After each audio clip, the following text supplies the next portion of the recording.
Right. Now, it could be different now, but I remember that's how it was explained to me before. And they was just like, yeah, if you get Comcast, like your speed will be throttled. If everybody's online on your block, you throttle. You know, your thing will move slow. But okay, well, we gotta start. What time is it? Yeah. Oh, it's that time.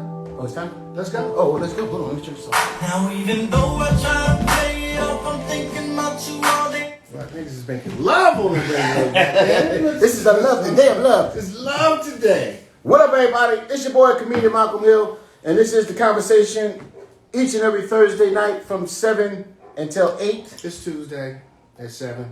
Oh, damn. You know I'm nervous. I'm nervous. And I don't even know what day it is. I'm nervous. I'm not going to front. I am nervous today, but I'm dead nervous. And you don't see me nervous at all, but there's a reason why I'm nervous, but we can't go into details on that. But we have a beautiful guest, but my co-host is here. What up? Big Kyle, a.k.a. B-Boy Scholar on Instagram. Make sure you follow him on Instagram at a.k.a. B-Boy Scholar. Is the funniest name. You cannot forget that, a.k.a. B-Boy Scholar. For all old heads, you know, you can follow him on a.k.a. There's no a.k.a. Oh. Just B-Boy Scholar. Oh, B-Boy Scholar. Right. And I am a little nervous, but I'm going to fight through this, right? It's like a first day of me doing stand-up comedy. But this is a laid-back show today. Today we're talking about street violence. We're talking about violence. We're talking about gun violence today. You know, obviously, people are still kind of reeling from the mass shooting yesterday. Only 8 days after a mass shooting in Atlanta, or in the Atlanta area, now we got a mass shooting in Colorado. Interesting thing is, Colorado has had a lot of mass shootings. A lot. Yeah. Columbine, Aurora. Now this one, I think it's like a couple others that they had out there. Either way, we're going to get into that. We have a special guest that's going to come on that knows. Matter of fact, we got a couple of people actually that's going to come on. We got my man Ubona Higgins. He's going to be on as well, and we have Dr. Fatima Hafiz. Yes. And she's going to come on, and she is simply awesome. Yeah. You know, Yeah, so everybody in the comments, we're going to keep that respectful. You know, it's a little bit of a change of gear from the past few weeks. Oh yeah, I got my new shirt on. I got my new new shirt on. I got a button up. I never ever wear a button up. So I'm in the button up today, and this is a whole nother situation today. You know, and we didn't coordinate this. I'm wearing a button up today. Yeah, every time, right?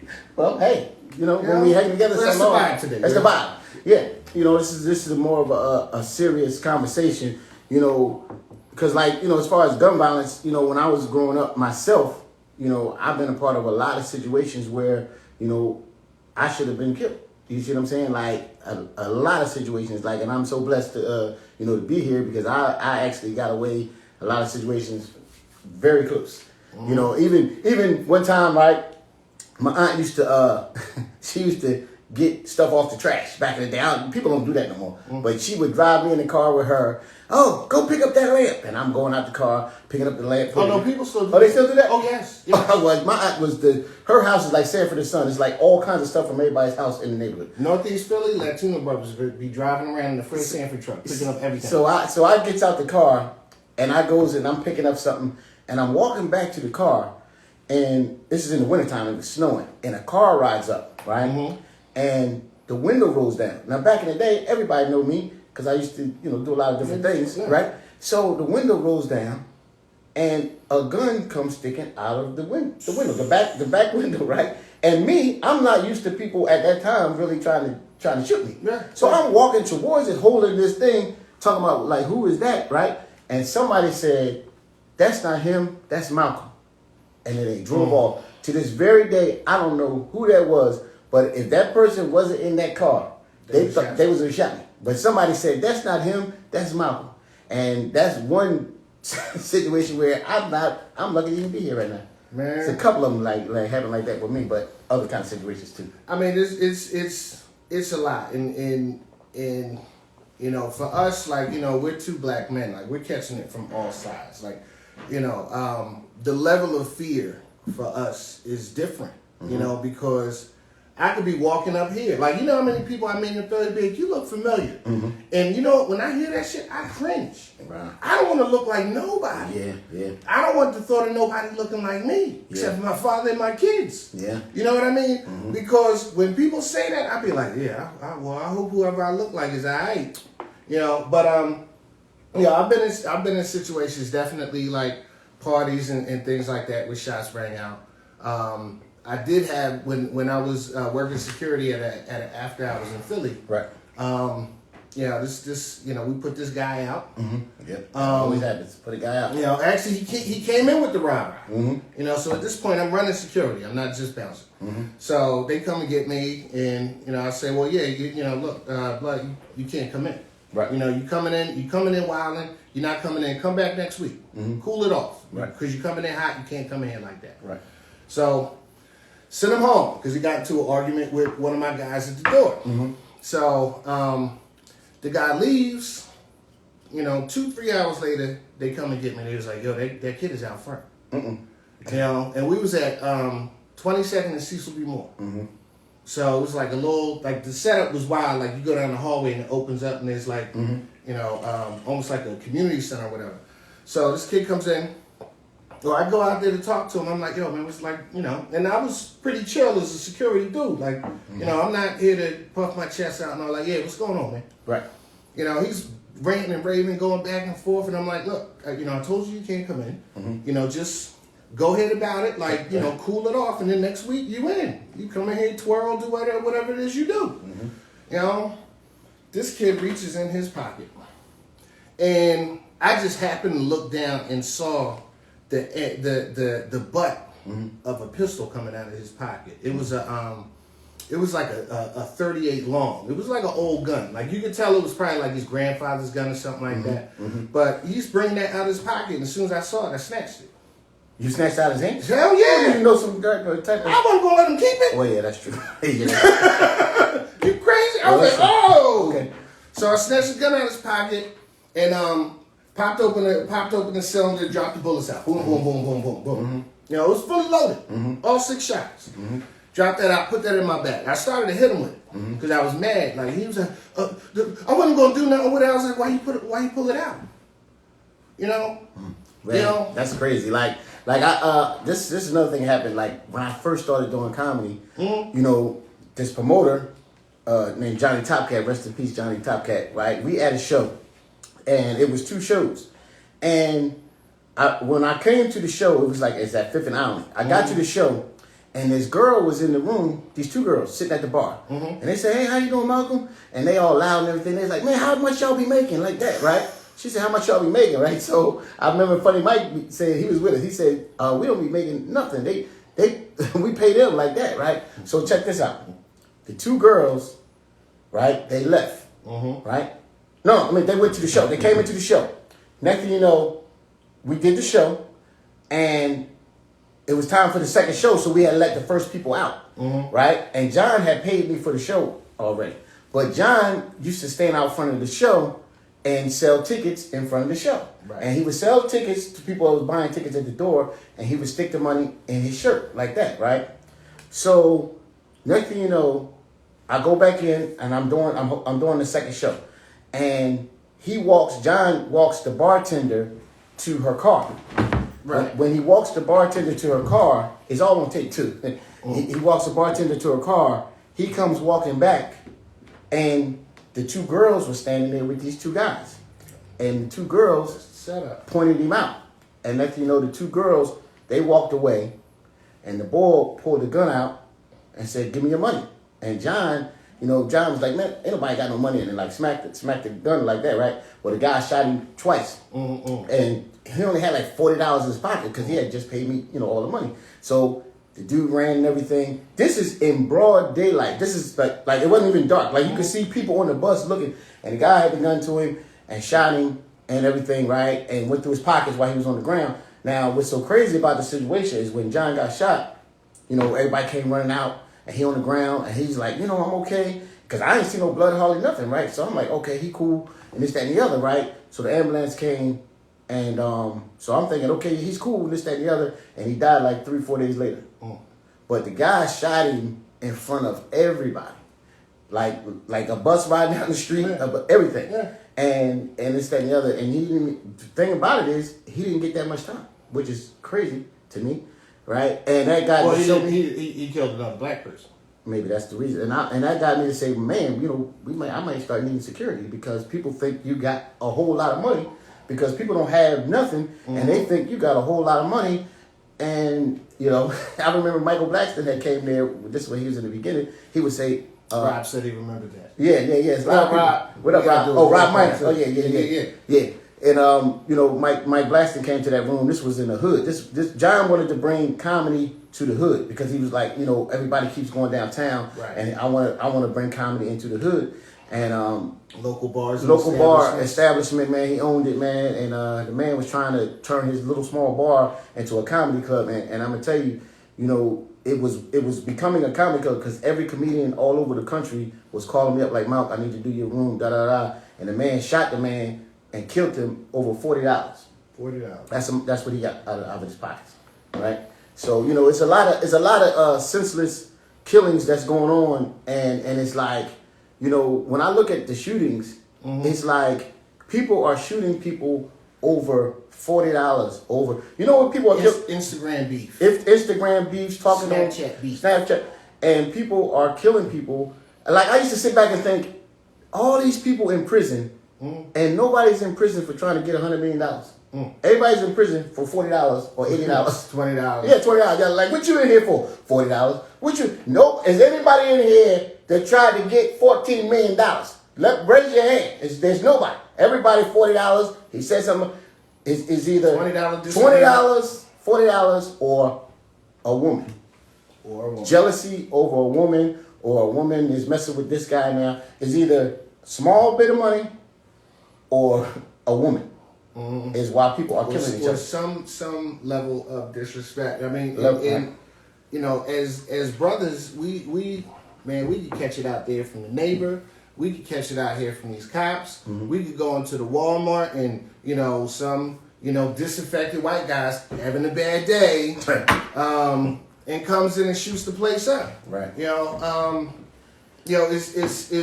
It's a rough situation. I mean, luckily, some of us can find, some humor, some reason to keep laughing. But, I can't speak, to the people that have lost loved ones in these situations.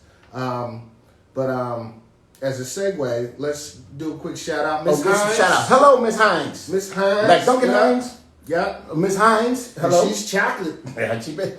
Yes, sir. Hello, Miss Hines. So, 20th Street Darney. 20th Street, okay. T Group, okay. Doctor. Okay. So you can jump in in a couple minutes. Right. Rick Money, 1967. Okay. Now this is actually going to be a little bit somber too. My friend Allie is on. She just lost her mother. Allie, from the bottom of our hearts, you have our deepest condolences. You already know. Shout out to your mom. Shout out to your mom. Sorry for your loss. So let's see. Light skin, Kissy Brown Sugar. Kissy Brown Sugar. So you be clowning me about my names. Look at this. Look at this, right? Kissy Brown Sugar. Kissy Brown Sugar. I need to find out what she looks like. Yeah, I bet she can cook. Anybody with the name Kissy Brown Sugar can Kissy cook. Brown Sugar. So Bo One Diggity. Okay. E-Job, welcome back. Oh, you know who that is. Ken 740G. Don't let that go on here. Do not let that fool on here. But go ahead. Obona Hagen. Shout out to Obona Hagen. He's about to come on here from Philly Word Magazine. Yes. He's in here. So Philly Word Live. What up, Yeah. Let's see. JT with the cam. JT with the cam. Okay, that's what's up. I know who that is. I know exactly who that is. My man Rob Miner. What up? Yep, what up, big dog? What up? Sissy Dash. Okay. Jess Byrne. And let's see. Bakim. I don't know if it's B Hakeem or Bakim. Bakim. Oh, yeah. I know. Okay. That's my man. That's my homie. Okay. He follows and supports my movement. A lot of these people support my movement, man. I'm glad y'all on here. The Real Joy Campbell. Okay. And it's only one Robin. It's only one Robin? It's only one. It's only one Robin.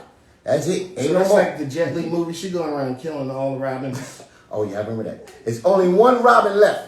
Okay? That's her name. Sunshine Twine. Sunshine Twine. I'm a queen first. Yes, She's a queen first. Yes, she is a your queen first. to be.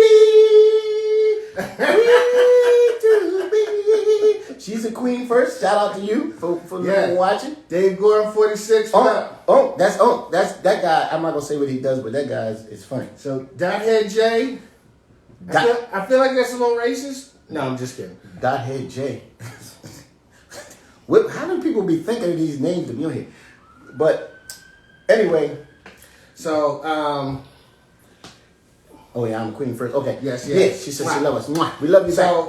So we're trying to have this conversation, and really we're just really gonna have an informal conversation. I was just telling Malcolm before we went on, like I thought about bringing like all the stats and figures and all these other things like I would normally do, and I was just like, I don't want to do it.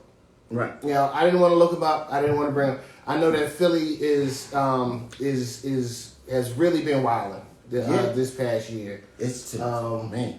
Oh, you know, like quadruple shootings and. But let me say this. Yeah. One thing that I noticed, right? If you watch the news, right? Well, it ain't even just the news. You watch people say it's black on black crime all the time, right? But, you know, black people are killing black people, right? But then I said to myself, you know, that sounds logical, right? But then what makes me think that Chinese people ain't killing Chinese people? Like in China, what is Chinese waiting for a Mexican to come past there to shoot them? No, Chinese is killing Chinese people too. Right. But they make it, I mean, they're doing it here in Philly too. Right, but I'm just saying, black on black crime because we around black people. Chinese people in China is most likely killing Chinese people. They're not waiting for some Puerto Rican guy to come walking down the street and shoot him. They killing Chinese people. So hold on a second. Mm-hmm. So when you watch the news, and I realized whenever you watch the news, you can watch the news on almost every channel, right? Mm-hmm. And you see black people killing black people. Mm-hmm. But then I say, well, wait a minute. All week, not one white person killed another white person, right? Mm-hmm. All the news is black people killing black people. So you telling me for the past 2 weeks, if you watch the news, not one white person killed another white person? Well, statistically speaking, I mean, not to put on my nerd glasses. They just showing us all the problems. The term black on black crime is a fallacy anyway. People kill whoever lives around them. Yeah. So you go to the Puerto Rican neighborhood, right. It's Puerto Ricans killing Puerto Ricans. Right. You go to the Vietnamese neighborhood, go to South Philly. Mm-hmm. Some of the Southeast Asians, they get it popping in them streets. But all the newscasters are in West Philly, right, showing black people killing black people. So why is it white people ain't killing no white people on the news? Because that doesn't fit the narrative that they want to put forth. So, like even with these shootings, now be very mindful. Watch how this shooting yesterday is covered versus the shooting last week. I bullshit you not. Watch how these two shootings are covered. Now, I heard the dude's name that did the shooting yesterday. It sounds Arabic. He looked like a white guy. And you know us, we play the game. When they hear a mass shooting, we be like, please don't let it be a black person. Please don't let it be a black person. But they're going to cover these stories, I imagine, very differently. Just like your local news covers stories very differently. They're always in West Philly showing black on black crime. Well, ain't no white person shot and killed a white person. All week they need to show only white crimes. Don't show no more black crime. We know this. Well, then they just post up in Kensington. Right. The only thing you got to do is go kiss in Allegheny. Right. But I'm just saying, like, if you watch the news, it's just all what black people are doing. Right. And Chinese people ain't killing Chinese people? Yeah. Puerto Ricans ain't killing Puerto Ricans? Yeah. Is that what they're saying? But blacks only kill blacks? Mm-hmm. You know, the only time I've ever really heard that term used was in response to police on black violence. Mm-hmm. You know, I did, and this is kind of like an aside, but I did a project with my kids one night. My kids were over, and we were watching the news, and my son, you know, was always very bright, right, very smart kid. My son says, "Dad, you know, it seems like all the bad stuff is happening with black people," and that's what they show. You know, and I'm like, all right. So when we watch the news, I was like, we'll do a little game called White Story, Black Story. White You story, know, black story. white story, black story. You can do any news channel in Philly, white story, black story. Somebody send me a request if you want to come on and join in with us before the great doctor comes on. Somebody send a request. So yeah, and join Dr. in. Hafiz, you can come in whenever you're ready. Right. But so white story, black story was and I'll give you a couple examples just to see. So local biker gang gets together to do a charity ride to benefit a kid with cancer. That's a story. The black one, West Philly, a guy shot a guy over another girl coming out the window. So that charity event, that was a white story. Right. You know, 4 people shot in Overbrook Park, black story. Yeah. You know, little girl with a teenage mother steals a purse out of a furniture store and they have it on camera. Petty theft. Right. Figure it wouldn't be on the evening news, right? Right. On the evening news. You know, black story. Yeah. You know, kid in Westminster, you know, creates a lemonade stand, which goes against code violations. Creates a lemonade stand, Right. to you know, help his grandfather dealing with COVID. White story. Right. You know, it's the framing of the stories and what stories they choose to show. I don't know how to. If anybody knows how to send a request, someone wants to know how to send a request. How do you So that's send a Dr. request? Hafiz. Oh, that is her. Oh, okay. We need to figure out how to send a Yeah, request. you know, I think request her. She should be up to date. I gotta figure out how to do that too. Okay. Well, maybe if you log off and then log back on, if she logs off, it'll say request. Hopefully, she refreshed her phone too. That would be. Yeah. If she didn't refresh her Instagram. What do you call it? Update. You got to update your Well, no, Instagram. I mentioned that earlier. Oh, you did? Yeah. Okay. So see if you can request. I don't know. Nope. I don't know how to do it. You know I don't know how to do this thing either. Why am I the one that's working the boards here? I don't know how to send a request. Because our producer got all the rap. No. Go live with, okay. Her request. They might have. Okay. Oh, there she goes. Hey. Can you hear us? Hello. Hey, Hey. so we figured it out. So this is not a platform that I function on very often. I don't know how to do it either. That was my first time sending a request to somebody. And did I send a request to you or did you send it to us?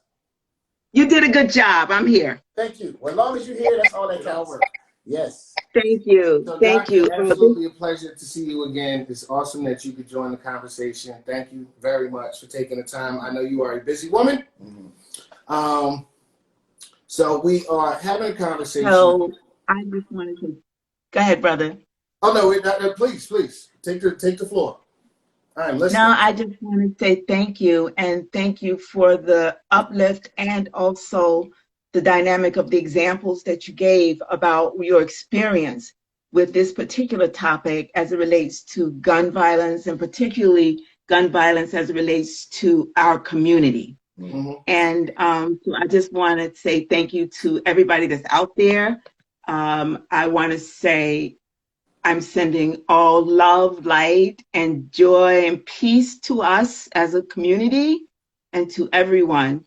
And I also want to say that I have my partner in this space with me because this is something that he actually does a lot of work in communities in New York, here around violence and gun violence. Right. Yes, and so I just want to bring him into the space with us. So my name is Fatima.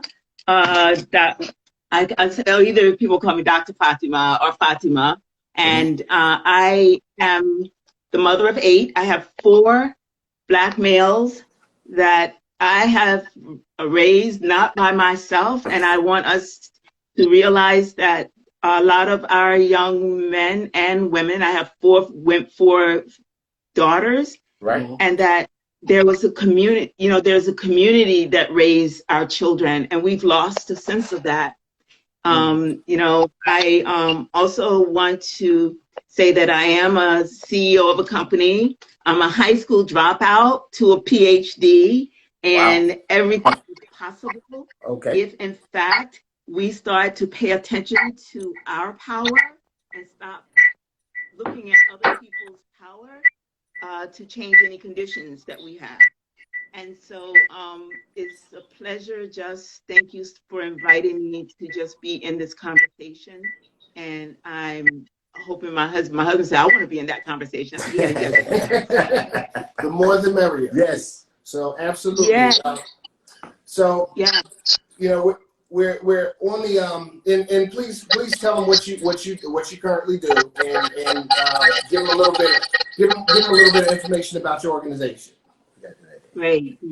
So currently what we do is we create and design conversations where the conversations are volatile emotionally and allows people to actually understand and be in the conflict without the violence. So there is a dynamic that happens when we think about conflict. We want to resolve the conflict, but conflict is a part of our human nature to be in conflict with something. And it's not conflict that needs to be resolved, it's conflict that needs to be expressed. And many times our young people, we don't get a chance to actually express our conflict in a space that will allow us to speak in a way that will free us so that we can heal from historical conflicts with the system, with the racism, with the historical context of enslavement, that we are carrying a lot of pain. And so that pain is actually expressing itself, and my husband called it induced culture. So it's an induced culture that we carry that is creating some of the dynamic that we're experiencing. So the work that I do is really centered around healing. It's centered around how do we heal in the face of all that is continuously happening to us acutely, chronically, generationally, and generating and creating spaces for that to happen. So that's one aspect of my company, my organization. The other aspect is that we provide professional development for educators. You know, my background is I looked at fear and care in white teachers when they are servicing, supposedly educating our children. And I began thinking about the disaffection from formal schooling of Black boys and why it might have been sane to do that, even though it's created something else in terms of the expression of what our pain is. And so that's one, providing professional development for educators and human service providers and activists, you know, developing their skill to really hone questions that allow people to express their conflicts. And then the last thing that our company focuses on is these healing spaces, creating spaces where people can actually be in an education process that allows them to find their own passion. Like, this system does not want us to find our power. And so we have to decide that our power does not lie in this system. And so this is part of the work that we do at the T group. And somebody's like, the T, you know, what's the T, right? So the T is that we gotta rise up. We gotta do a great uprising. And it's not, you know, so, and part of that is with our young people recognizing and realizing that they do have a voice. I did some work in a community, and I worked with a group of young Black males, and they didn't feel they had a right to the city. Because they didn't feel they had a right to the city, they stayed within a particular territorial area. Now, what the system and people would say is that they are the blame for the violence. But the truth is, everybody has some blame in the violence. And so the work that we provided had to do with, where is the violence in your group? So it could be the government officials, it could be human service providers, it's the police, it's everybody is expressing some level of violence. And so that's a lot of what I do and our company, our organization does, is to start to help unpack that so that we can start to be in real conversations about our real information, about our real pain, about why we are expressing the way we're expressing and what we need to do about it. So that's one. And the last thing, I just want to introduce my husband. This is Onaje Muid.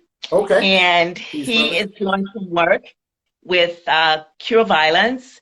And he's also telling you up a little bit. It's very close. He can tell you. Oops, sorry. He can tell you. He's looking at you like, what do you got it up on me for? If you could have seen his face a little bit more. It's peace and blessings. It's good. It's good to see the work that you're doing, and I got to learn how to do this Instagram thing too. I ain't got a clue. And me either. That was the first time I sent a request to anybody since I've been here. So I ain't even did it yet. So I'm way behind the game. But thank you, Dr. Fatima Hafiz. But I'll tell you this: I throw pebbles, but she throw boulders. Mm-hmm. So she's a real deal. When we talk about violence, I got a thesis that I'm looking at, and she just tapped me on the foot. She said, "Don't even say it." So bye. Here she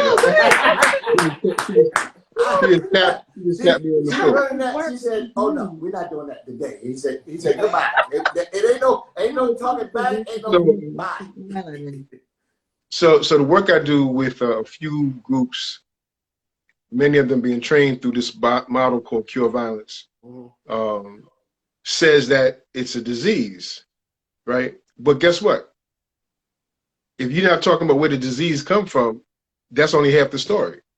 So they still wind up blaming us, like, well, you're diseased, and that's why you're creating this problem. No, the problem comes from national oppression. It comes from national. When a group is denied the ability for self-reliance and self-determination, it comes out sideways. So the work I do is work with those brothers who go out in the street every day to try to. They're called violence interrupters. So I work with them to help them understand what trauma that they're dealing with, and how does that impact their ability to do their job, and how does it impact their ability to stay together. So it's been a blessing. I've been working with this particular group in Staten Island for about 5 years, but have started to work with other groups as well. So that's it in a nutshell. Can I ask you, what do you think the violence is so big in Philadelphia the way it is like this in Philadelphia? Why do you think it is so much violence? And we didn't even get started with the year of people coming outside yet. Why do you think it is so much violence going on right now, especially right now? I don't know if my wife would stop patting my foot. I can tell you. She's still tapping your foot. She's running. She's patting that foot, man. So check it out. I got to go with it, right? So y'all brothers deserve to hear this first. Go ahead. When we talk about bulimia, right? People who starve themselves. Yes. Guess what? It ain't about the food. It's about the power they don't have in their life that gets expressed. The mind is saying one thing, but the body suffers, right? When rape takes place, it ain't about the sex. It's about the power. Right. Well, guess what? If we look at the community as one body, the community doesn't have power itself, and it comes out as what? Gun violence. You know, and I know she was tapping your foot the whole time. It's not about the food. It's about the power. Huh? I said, I know she was tapping your foot the whole time while you were saying that. Yeah, she stopped patting for a minute. So I think she's saying, okay, maybe. So I'm looking at this. Yeah. So I'm looking at it from the point of view of the community being an organic body.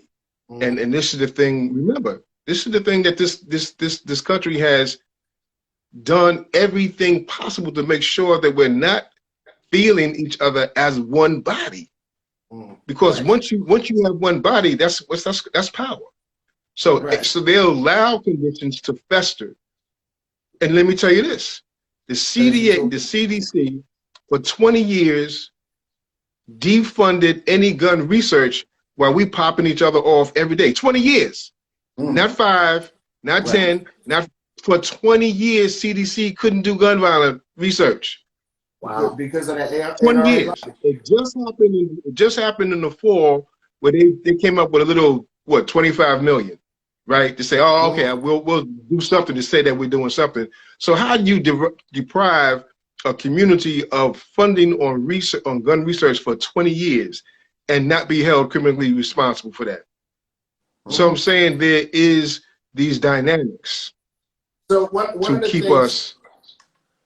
One of the things that always stands out to me, and a point that I've made, you know, quite a few times, like when we focus just on, you know, the violence in our communities, and people will say, well, you know, that you know, they'll use the same old tired tropes, the black on black violence, and where's the community leaders and this, that, and the other. Well, you know, I don't hear any call for community leaders when, you know, my man shot up Las Vegas. In fact, they spoke very well of him. They said, oh, he had everything going for him. You know, D.L. Hughley said they will treat a black victim worse than they will a white perpetrator. You know, and we can see that play out. But part of the hypocrisy, and I think people take these youths as stupid, and I know they're not. Part of the hypocrisy is you can't tell him, that kid that's protecting his so-called corner or his so-called neighborhood or his so-called crew, not to use violence when you took this country by violence. That's right. You know, you put down any resistance through violence. You took everything you have, you got through violence. As a country, you know, we took slaves. We didn't just ask them to get on the boat. We took them through violence. You know, so you can't, you know, it's hypocritical to say that, oh, but violence isn't the answer. Well, why do we go in Iraq and Afghanistan? You know, why do we go to Vietnam? Why do we go to all these places which we ain't fought anybody, any white country since the World War II? Do you think it's a way to slow down or try to stop this type of violence that's going on, especially in Philadelphia? Yeah, I don't think that we can stop violence just because of the words that the brother just said, or that this country, the DNA of this country has been forged through violence, through genocide, through enslavement. It has been forged through that. So I don't think that we can eliminate violence right away, like, you know, just stop violence. But I do think that we can create spaces so that violence is not what we go to in order to survive. And I do think that isolation for a lot of young Black males is isolation. When you talk about protecting their neighborhood, protecting their corner, that is the expression of what Onaje was talking about in terms of power. That there's this need for power, and Black men have been denied that since enslavement. And there's a way that denial is structured inside of this system. And when Black women and Black men are in the spaces, it's almost like that there is a division. Like we want to understand each other. We want to be there for each other. But there is something that this system does to keep a wedge between our real communication with one another. And so I know that it is about 7:42, and I want to share with you all, I don't know how many of you, our brothers, have you heard of this film called American Skin? No. Yeah, I just put it in my watch list. Good. It's available on Amazon. Yes. And it's by Nate Parker, right? Who also did the Nat Turner movie. Yeah. He did the Nat Turner movie. Yes. That's right. And he wrote and directed this. I think that we should all see this. White folks should look at this. Produced by Spike Lee. That's right. That's right. It's powerful. And so, I think that when we start to unpack ourselves what our experience is, then we can start to find possibility. Because right now, it's hard for us to see possibility when we are confronted with the violence that's happening, or the gun shootings and the loss of lives. Mm-hmm. And I just want to tie it into something that the brother said about John getting shot. Mm-hmm. John getting shot. When you talked about that, Mm-hmm. Initially I was very nervous about coming on, Mm-hmm. and especially with Malcolm here. I'm nervous right now. I said the wrong day. I said the day is Thursday. I'm so nervous that you don't even understand, okay? I said, it's welcome to Thursday, and he said the day is Tuesday, Malcolm. So I'm nervous. So go ahead. So when you talked about that, mm-hmm. I had to get present to what was going on in my body. Right. Mm-hmm. Yep. What did I feel in my body I'll never forget when that story was told? I'll never forget that. And we don't pay attention to that. So trauma mm-hmm. lives in our bodies when we see it, when we experience it, when we hear it, yep. and when we don't pay attention to our bodies. If we look in our community, the chronic illnesses that occur in our community is because we are holding trauma. Mm-hmm. Racial trauma. Mm-hmm. We're holding trauma of the things we've seen out there on the streets. We're holding trauma of the things we've experienced. Because Malcolm, when he said the guy pulled the gun out the window and somebody was in the car and said, "No, man, they ain't him. That's Malcolm." Yep. That was like a blessing. Yes. It was like, that was like divine for you. Yes. If that guy wasn't there, I probably wouldn't be here right now. Mm. Yeah. So that even is somewhat traumatic. Mm-hmm. And I'm not saying that we all experience in a situation the same way and to the same extent. Right. But until we can help our people unpack the trauma, we are going to continue to be going in this circle about what are we going to do about this. We're not going to do anything about it. We're not going to do anything about it until we are in that conversation about the impact of it on us, on our bodies, on our hearts, on our minds, on our souls. Wow. That's when we will start to see how we can change something or transform something in our community for us. And so with that, I'm going to leave you with a group of women. We are sponsoring an event. Well, T is actually sponsoring the event. Mm-hmm. It's called The Ways and Wonders of Black Women. Okay. Mm-hmm. It's an intergenerational experience. And what we're doing is unpacking how Black women have had to manage and produce with nothing in terms of being magic, but also some of those ways that keep us from being able to hold our men in a way that will allow us and them to be liberated from this system. And so I'd like to invite anyone that's in this space, in this community, to look for this event on March 31st at 7 p.m. Okay. And yes, we have people who are talking, but we're going to do an experience. It's going to be so different. We're going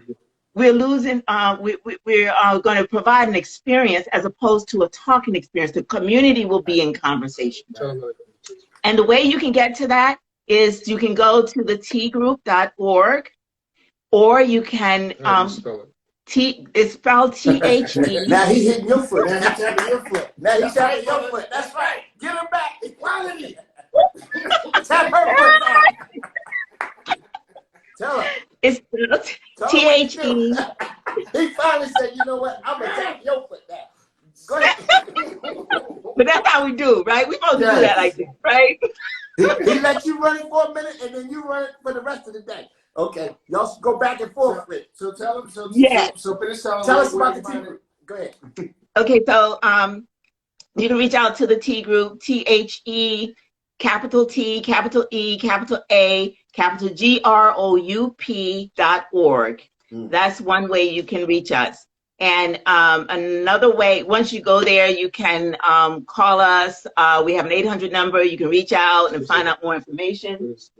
And the 800 number is 1-844-949. He's selling the numbers.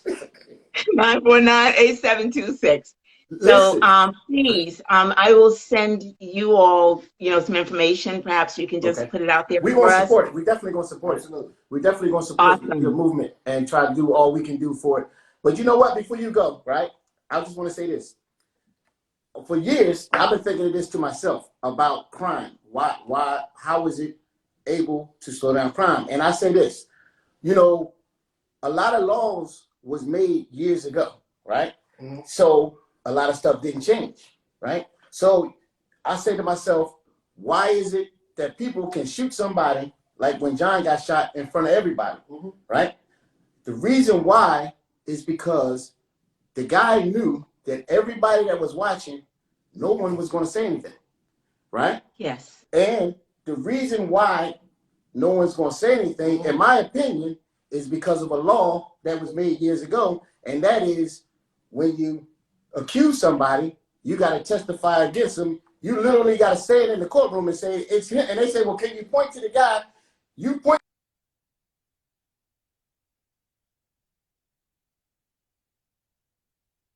So all your information is so why can't you testify by satellite, or you don't even have to be seen? That law, if they let people point somebody out without having to be in court, without having to point to the guy, his own cousin is going to dime him out for the reward money. Right now, you got to sit in the courtroom and point the guy out.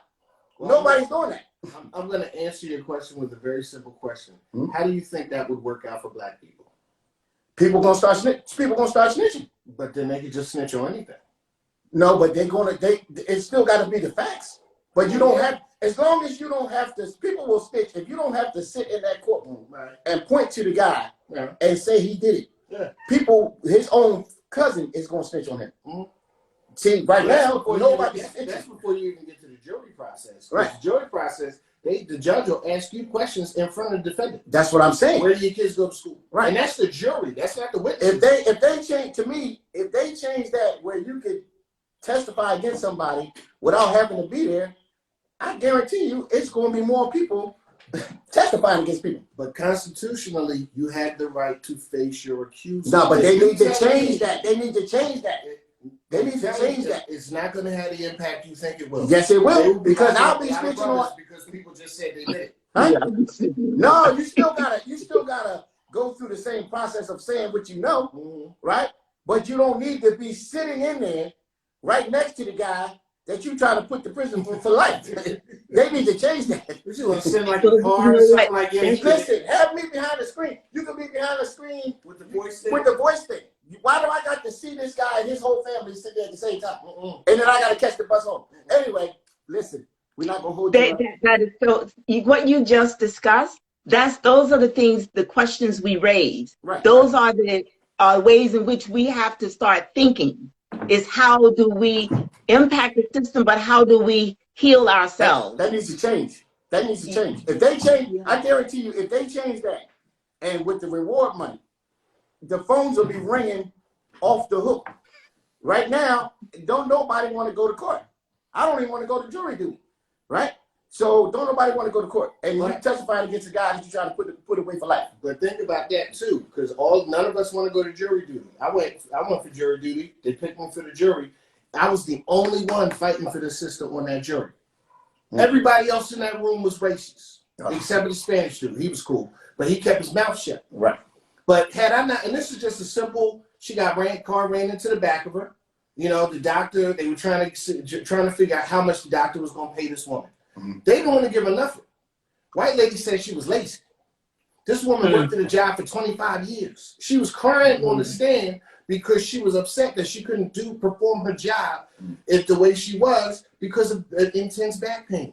Right. They wanted to give this woman $20,000. I wasn't coming below 100.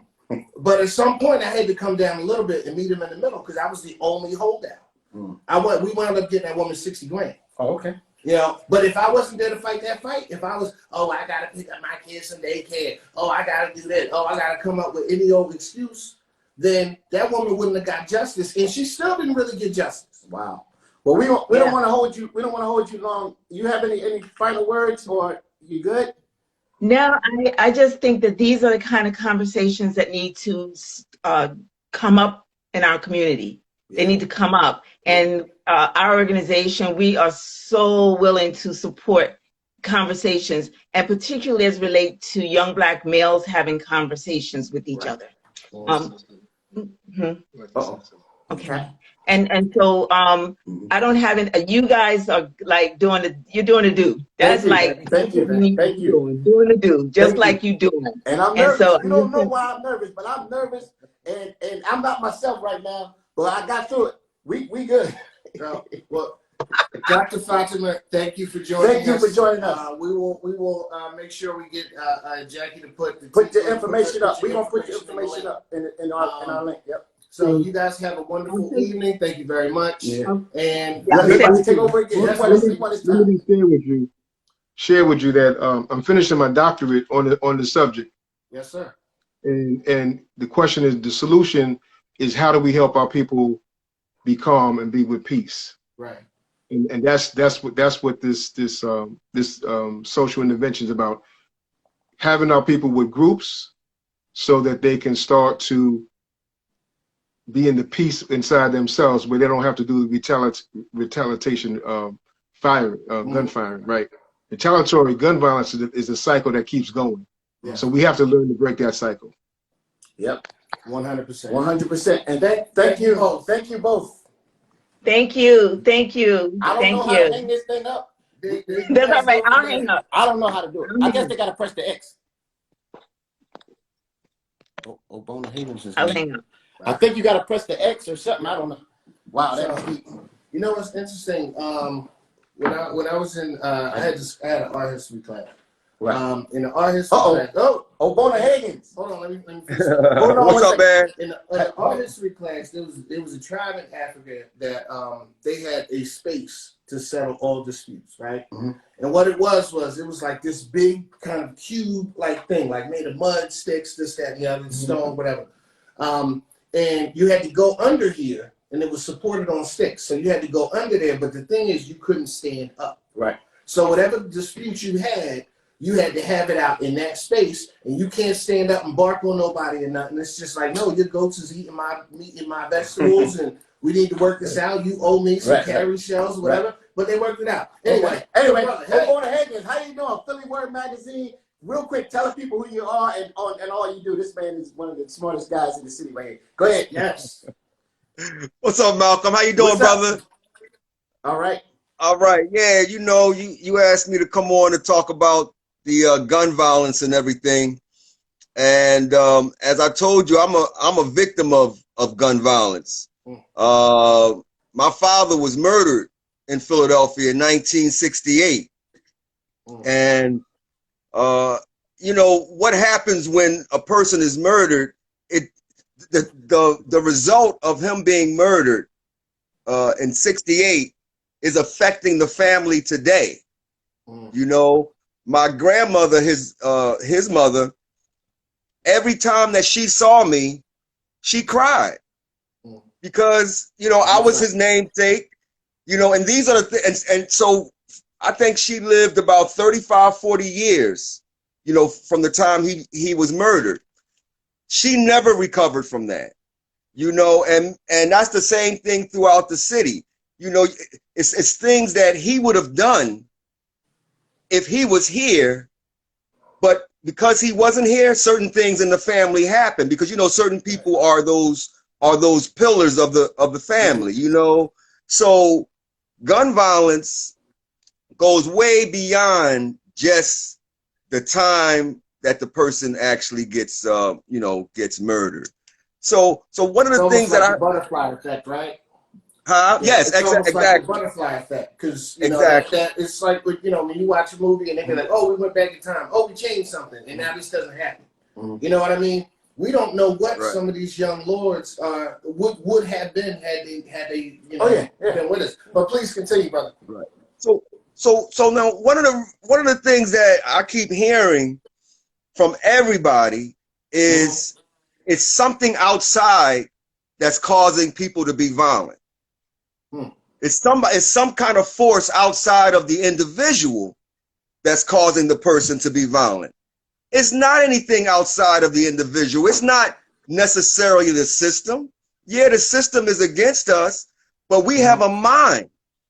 We have to use our minds.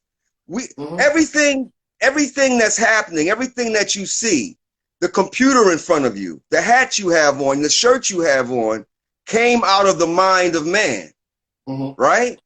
So the violence, before somebody actually picks up a gun and shoots someone, it goes through a process in their mind. They're thinking about that. So the reality is we have to change the way that we think. We have to change and affect the way that people think. It's not a violence problem for real. It's a mind problem. We have the wrong mind, because again, just keep in mind that everything first starts as a thought in the mind. So if the mind was okay, if the mind was straight, there wouldn't be no violence. If that mind is thinking on a level of positivity, there would be no violence. So like the scriptures say, as a man thinks, so is he. So what we see is the result of the thinking of the people. You feel me? So now, how do we develop our thinking? Most people have the thinking of the world mind. So whatever the world says we agree with. So I say that there is no violence problem in Philadelphia. There's a lack of mind problem. There's 1.6 million people in Philadelphia. Every life is important, right? Yeah. But there was 499 people who were murdered last year. They were all important. Don't get me wrong. But if you put those 499 on a radar screen with the 1.6 million, you will not see that 499. So part of the problem is that we're focusing on violence. We're telling people that it's a lot of violence out here, but the reality, we should be promoting peace. We should have advertisement promoting peace. The same way that on radio, there's all the sex, murder, and drugs galore. It affects the mind. I'm going to get to that too. Yeah. People are ingesting that. So we have to at least be able to balance that out. We have to have a major campaign, not only in this city, but around the country, to promote peace and show the alternative of what the mainstream media is showing through movies, through videos, and through the music. So again, I want to just reiterate that there is not a violence problem. There is a mind problem. The scripture says, be ye transformed by the renewing of your mind. So right now, we have a community that needs their mind renewed. We need to focus on showing people how to properly use their minds. Like this in the Bible, and I keep going back to the Bible because that's what many people are familiar with. The Bible says something to the effect that let the mind of Jesus be in you. That we have those people who profess Christianity, they have the mind of God or the mind of Christ. You know, so we shouldn't fear. Like the scriptures say that God did not give us the spirit of fear. Many people are afraid to use their minds to create. So what's the result if someone used their minds? They're creating jobs, right? They're creating businesses, which creates jobs, which is what our youth who are creating violence need. They need all these things, but because we're so focused on an outside boogeyman, we're not looking at who is responsible. And we are responsible. The youth, the parent is responsible to make sure that their child is reading, writing, and spelling properly. You know, but we want to keep blaming somebody outside of ourselves. And I'm afraid that there is nobody outside of ourselves. And the system, the government has been doing the same thing for the last 50, 60, 70 years 400. with no success. with no success because they're missing the key component, and that's the mind. So He said exactly what I was saying. Yeah. They're promoting all of the black on black crime.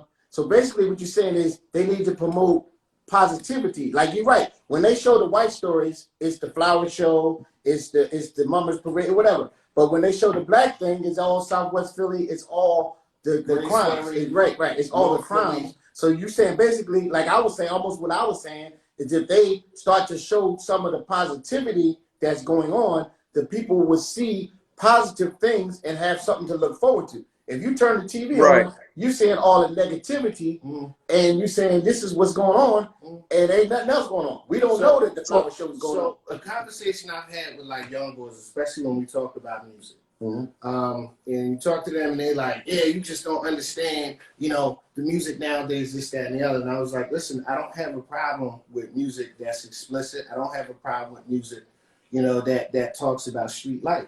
I was like, the difference between when I came up and now is that when I came up, there was a balance. So you could hear NWA, or you could hear, you know, some of the old cats like from the South and all that stuff. You could hear all of that, but then you would also hear Tribe Called Quest, De La Soul, Brand New, you know what I mean? Arrested Development. Like there was a balance so that, you know, so you can hear some type of positivity instead of hearing all negativity. And that's basically what Obona is saying. They are promoting, and I was saying that earlier, they're just like the coronavirus. All year, everything you turn to is coronavirus. Once they stop hooking that up on the TV, the fear, I mean, people still taking precautions, but if they stop promoting it like they was, which you see they slowing down from promoting it, now people starting to talk about other stuff. They had to get people to the point of understanding that, no, this is some real shit. Like, no. But I'm just saying, it's an example of promoting the negativity constantly, and that's all you're thinking of is the negativity. And like he's saying, if you start to promote positive stuff, some of the kids would see positive things happening. That's a good one. I like to feel that way. I feel like the pessimist in me is like, but that's not feeding nobody right now. And these dudes out here doing this shit is hungry. You know. So this is not a quick. No, absolutely not. And while I do agree that, you know, I do agree with Brother Bartlett. Yeah, there's certain things that we need to do right here. Right. But that doesn't discount the outside influence. Like I can't take anything away from that. Like there's a sister that did a study in the juvenile detention centers outside of Chicago. Most of the residents were from inside Chicago, were from the south side of Chicago, and other parts around Chicago that were problematic, that we always hear about, right? So she took that. She went to. She was a researcher. She went and tested the violent offenders. She took hair samples. She took blood samples. You know what she found? What? Extremely high levels of lead and manganese. Okay. Extremely high levels of these heavy metals that are in a lot of the old water systems, typically in the ghetto. You know, like back in the day, they used to be like, "There's something in the water." There's something in the water. Like Flint, Michigan wasn't a fluke. You know, it's just they found out about it. Had they not found out about it, man, them kids would still be getting poisoned right now. But when you have that in your system, that affects your cognitive abilities, that affects your emotional development, that affects your brain's development, how your body develops. Like we got a lot of kids that are affected by some of these environmental things, like Passyunk projects right across the street from an oil refinery. Yeah. For how many years? Right. You think they not sick? Yeah. But before we go, go ahead. Yeah, let me just respond to that. Like so everything that you see in front of you is what was in somebody's mind, right? True. So what you see, basically, like Flip Wilson said back in the day, what you see is what you get, right?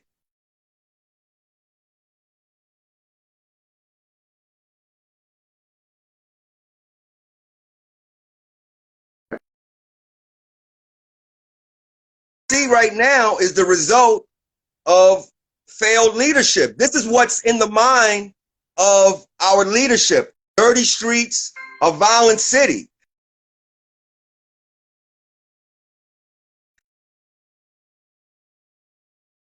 Issues, you know, that certain things can't be done, but if we keep trying to do the same things that we've been doing and we see that they haven't worked, we have to try something different. We have to teach people how to use their minds. Without a vision, what are they visualizing? What kind of positive things do they see? What are we teaching our young people? What are we showing our city? You know, when we have dirt and trash piled all over the place, again, we have city leadership that's supposed to take care of that.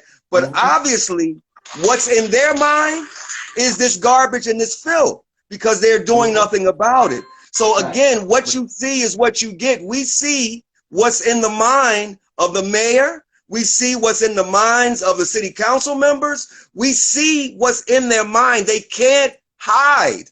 They cannot hide from what they're thinking. I can see what they're thinking because what you think, you do.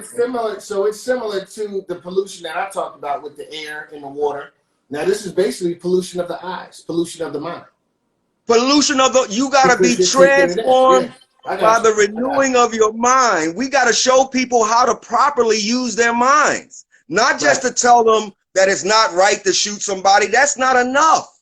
Just to tell them, oh no, this is against the law. It's obvious that that's not enough. I mean, murdering have been against the law forever, right? And people are still murdering. So it's obvious that just by telling somebody that you're going to get a prison sentence if you rob somebody is not enough. We have, again, I'm going to close on this. The city of Philadelphia needs a major marketing and advertising campaign to not only stop the so-called violence, but to also keep the city clean. Because it's obvious that the people's minds are on filth. Their minds are not on a clean block. Their mind is not on a clean neighborhood. Their mind collectively is on a dirty, filthy block. And until they change their mind, it's going to remain that way. Preach. Got you. Got you. Thank you, brother. Hey, Obona, we want to thank you, man. And tell them real quick where they can reach you at. Oh, man, just keep in mind, too, we bringing Philly Word magazine back. You know, everybody says that we don't have the proper, you know, media out here to tell the real stories. Well, you know, we're about telling those real stories. We're looking for writers, some photographers, all you guys who are writing on Facebook and Instagram.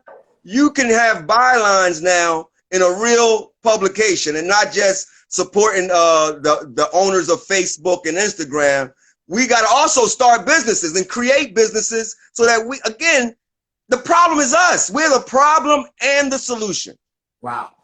I want to thank you, man. Thank you for logging on. I don't know how you log off, but we thank you. We got to connect. Yeah. No doubt. This man, he actually interviewed me on Philly Word magazine. He was the first person that ever interviewed me, and it was big. It was big for me. But Obona, I want to thank you, man, and I will see you Thursday. He is part of the Hill-Arious show too. Oh yeah, this is my man, part of the Hill-Arious show every Thursday night. Thank you, man. All right, man, no problem. Appreciate it. Peace. I don't know how you take off. All right, now, peace. He got to do it. But anyway, listen, man, this show has been crazy today. So a couple of people gave some shout outs. We got some folks here. Let's see. Art de la Soul. Oh, yeah. Let's see. I Stand, Arise as Creation, 1982. Thank you. Peace. Yeah. King Ryan. Shout out to you.